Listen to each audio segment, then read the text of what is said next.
ke informasi dari mancanegara. Palestina kembali berselimut duka akibat kekejian Zionis Israel. Serangan udara Israel di jalur Gaza merenggut nyawa 23 warga sipil termasuk anak-anak. Informasinya kami rangkum dalam Jendela Dunia.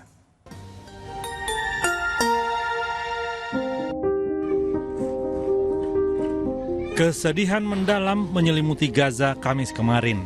Serangan udara Israel kembali merenggut nyawa 23 warga sipil, termasuk anak-anak. Di Gaza Utara, serangan menewaskan 13 orang.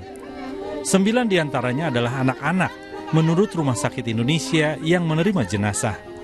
Seorang saksi mata dari Jabalia, Mahmud Gabin, menceritakan ledakan keras yang membakar sebuah tenda menewaskan 6 anggota keluarga di dalamnya, terdiri dari ayah, ibu, dan 4 anak mereka.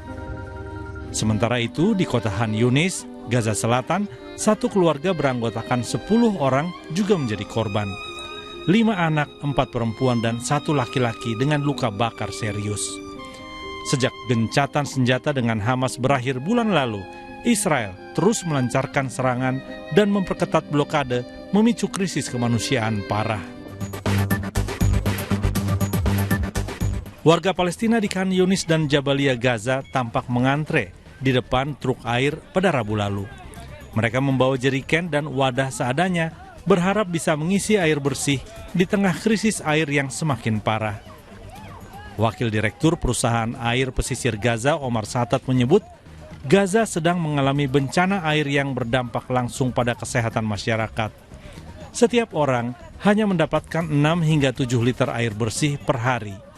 Ia menegaskan, di pekan ke-7 blokade bantuan oleh Israel, makanan dan pasokan penting semakin menipis.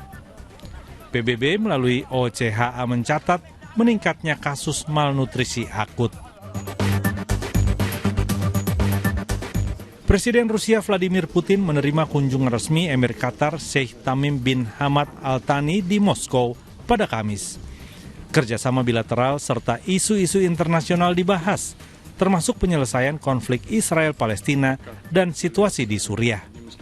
Al-Thani menyerukan penghentian kekerasan di jalur Gaza dan menyayangkan Israel yang tidak mematuhi kesepakatan yang telah dicapai.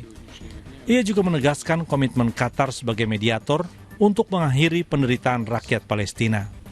Sheikh Tamim juga menyinggung pertemuannya dengan Presiden Suriah Ahmed al-Shara'a di Qatar dan menekankan pentingnya menjaga perdamaian sipil di Suriah. Suasana haru mewarnai luar penjara-penjara di Myanmar Kamis kemarin saat keluarga dan kerabat narapidana menanti dengan penuh harap.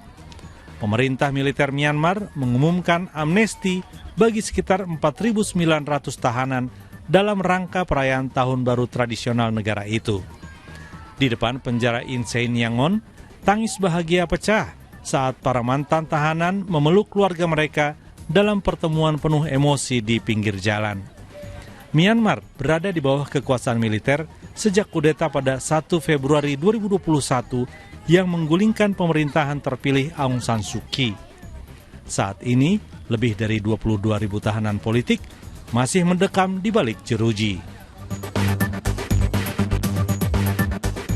Kebakaran hebat melanda kamp pengungsian Mukjar di wilayah barat Darfur, Sudan, dan menghancurkan lebih dari 50 rumah pada Kamis kemarin. Insiden ini semakin memperburuk kondisi hidup para pengungsi yang telah lama terdampak konflik. Wilayah Darfur kembali bergolak dengan lebih dari 300 warga sipil tewas hanya dalam 2 hari pertempuran menurut PBB. Konflik bersenjata antara militer dan pasukan paramiliter Rapid Support Forces atau RSF meledak di ibu kota Khartoum dan menyebar ke berbagai wilayah termasuk Darfur. Hingga kini sedikitnya 24.000 orang dilaporkan tewas. Cuaca buruk melanda wilayah utara Pulau Utara Selandia Baru pada Kamis kemarin. Hujan lebat dan angin kencang akibat sisa badai tropis Tam menyebabkan pemadaman listrik di ribuan properti di wilayah Northland, merobohkan pohon-pohon dan memicu banjir kecil. Beberapa menara komunikasi juga terdampak, sementara penerbangan serta jadwal penyeberangan feri di kota terbesar Auckland dibatalkan. Meski kerusakan cukup luas, tidak ada laporan korban luka.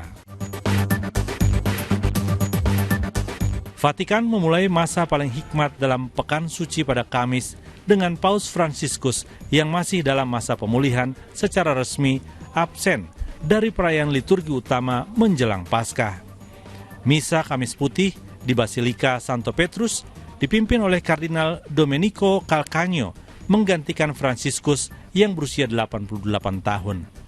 Meski begitu, media Italia melaporkan secara tidak resmi bahwa Paus berharap tetap dapat mengunjungi penjara pusat Roma untuk mengenang perjamuan terakhir Kristus. Tradisi yang rutin ia lakukan sejak awal masa kepausannya. Belum diketahui apakah ia akan tampil menyampaikan pesan Urbi et Orbi pada Minggu Paskah atau hanya memberikan berkat secara simbolis. Ratusan warga dari berbagai usia di kota kecil Chelsea, Michigan bergotong royong memindahkan satu persatu buku dari sebuah toko buku lokal ke lokasi baru yang hanya berjarak 1 blok. Sekitar 300 orang membentuk barisan di sepanjang trotoar menciptakan brigade buku yang meneruskan 9.100 buku dari Serendipity Books ke rak-rak yang telah diatur di bangunan barunya. Tak hanya praktis, kegiatan ini juga menjadi momen kebersamaan. Saat buku-buku diteruskan, banyak yang berkata, "Saya belum baca ini," atau "Ini buku bagus," ujar pemilik toko Michelle Tuplin. You take one down.